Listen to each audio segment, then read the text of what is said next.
তোমরা সেই দিনকে ভয় করো যে দিন তোমার পাশে কেউ থাকবে না। অর্থাৎ যেদিন আমার মা, আমার পিতা, আমার ভাই, আমার সন্তান সন্ততি, আমার স্ত্রী পর্যন্ত আমার কাছে থাকবে না, সেই দিনের প্রতি ভয়।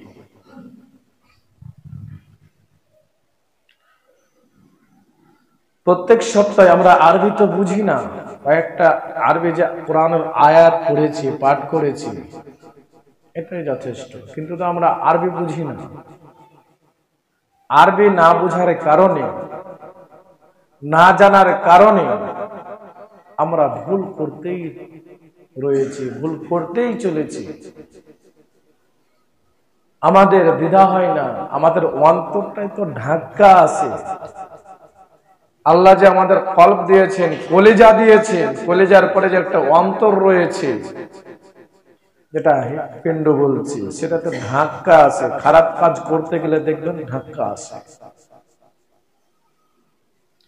আপনারা তো সেটা বুঝেন না। ভাই, কোন ইমাম সাহেব কোন একজনকে দায়িত্ব দিয়ে ইমামতি করতে পাঠালো, ও যদি সূরা ভুল পড়ে আমাদের কলিজায় ধাক্কা লাগে। কেন?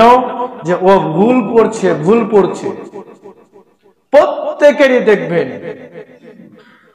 সেটা পুরুষ কিংবা নারী, যখন সে ভুল পথে চলতে শুরু করে, প্রত্যেক ধাপে, প্রত্যেক পদক্ষেপে তার হৃৎপিণ্ডতে ধাক্কা আসে, অন্তরে ধাক্কা আসে। আমি সেই কর্মটা করছি, এটা সঠিক না বেঠিক?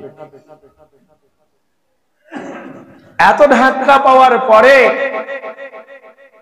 আমরা যদি না আমার স্রষ্টাকে চিনতে পারি, এত আঘাত পাওয়ার পরে যদি আমার স্রষ্টাকে না চিনতে পারি, আল্লাহ আমাদেরকে সৃষ্টিকুলের সেরা এবং সব থেকে ভালোবাসে, সব থেকে সৃষ্টিকুলের সেরা করে তৈরি করলেন, জ্ঞান, বুদ্ধি, বিবেক সবকিছু দিলেন।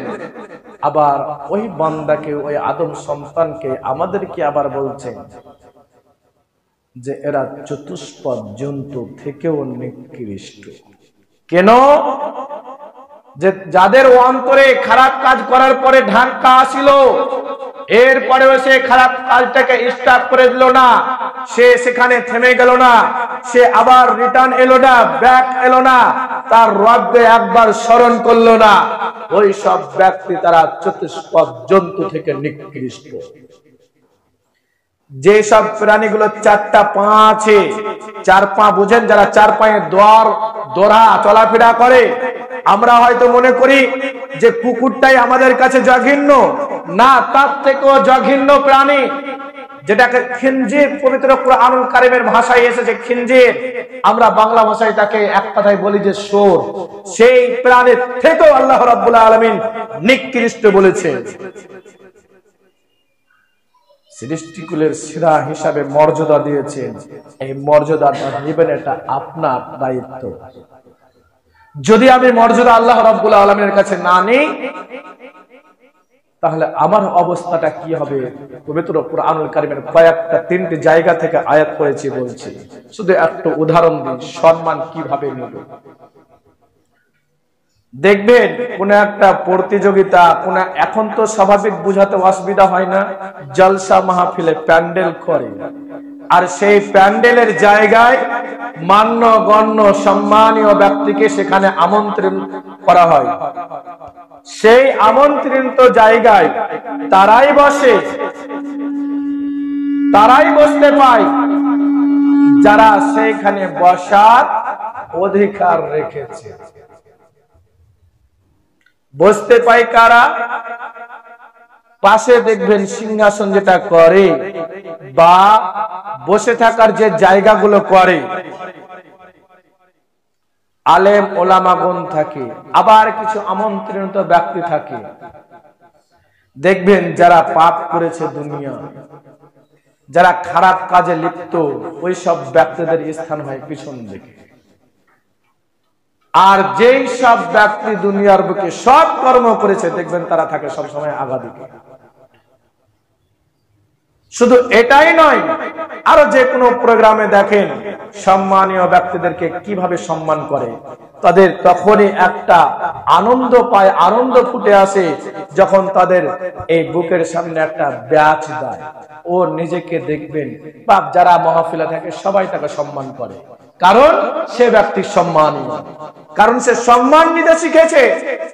সে বুঝেছে এই জায়গায় যদি আমি সেবা করি, সেই জায়গায় সেই প্রতিষ্ঠানকে যদি আমরা ভালোবাসা দিই, পক্ষান্তরে সেই স্কুল কিংবা মাদ্রাসা কিংবা কোন এক প্রতিযোগিতার সেই যে কমিটি থাকে তারা আপনাকে সম্মান দেয়। আমরা বুঝি না, দেখি তো। আল্লাহ রাব্বুল আলামিনকে যদি আমরা সম্মান দেই, আল্লাহ রাব্বুল আলামিন এর যদি আমরা সম্মান বজায় রাখি, আল্লাহ রাব্বুল আলামিন এর পবিত্রতা যদি আমরা বর্ণনা করি, আল্লাহ রাব্বুল আলামিন এর গুণগান যদি আমরা করতে থাকি, আল্লাহ রাব্বুল আলামিন এর শুকরিয়া যদি আমরা আদায় করতে থাকি, আল্লাহ রাব্বুল আলামিন যে আদেশ দিয়েছেন সেগুলোকে যদি আমরা পালন করতে থাকি, এই পালন করতে করতে যদি আমি এই দুনিয়ার মায়া মমতা ভালোবাসা সব কিছু ছেড়ে দিই, যেই দিন আপনাকে আল্লাহ রাব্বুল আলামিন উঠাবেন, উপবেষ্টন করবেন, সেই দিন বলবে আল্লাহ বান্দা তুই আমার সঙ্গে কথা বলতে বলতে চলে এসেছিস, তুই দুনিয়াতে কতক্ষণ ছিলি বল, দুনিয়াতে কতক্ষণ সময় তুই অতিবাহিত করেছি একবার আমাকে বলতো। আমার আদম সন্তান যতগুলো যারা পৃথিবীর বুকে তাদেরকে পাঠিয়েছিলাম, এদেরকে একবার বলে দিত যে তুই কতক্ষণ দুনিয়ার বুকে বসবাস করেছিলি, আর একটা উত্তর আসবে আল্লাহ কিছুটা সময়ের জন্য আমি দুনিয়ার বুকে ছিলাম, কিছুটা সময়। আর এটা বাস্তবে আমরা কিছুটা সময় পরিমাণ এই দুনিয়ার বুকে থাকতে এসেছি। যারা চলে গিয়েছে সেই সব মানুষগুলো আর ঘুরে আসে, আমাকেও চলে যেতে হবে, আমাকেও চলে যেতে হবে। প্রত্যেকে মনে রাখবেন আমাকেও চলে যেতে হবে। আমি কি সেই জায়গায় চলে যাওয়ার পরে আবার কি আমি রিটার্ন আসবো, ফেরত আসবো, আমাকে আবার কি পাঠানো হবে? কখনো না। তবে কেন তুমি সম্মান নিতে চাও না? তবে তুমি কেন সম্মানের অধিকার হতে পারো না? সম্মান আমার হাতে। সম্মান কিভাবে নিতে হবে, আপনি সম্মানিত ব্যক্তি কিভাবে হবে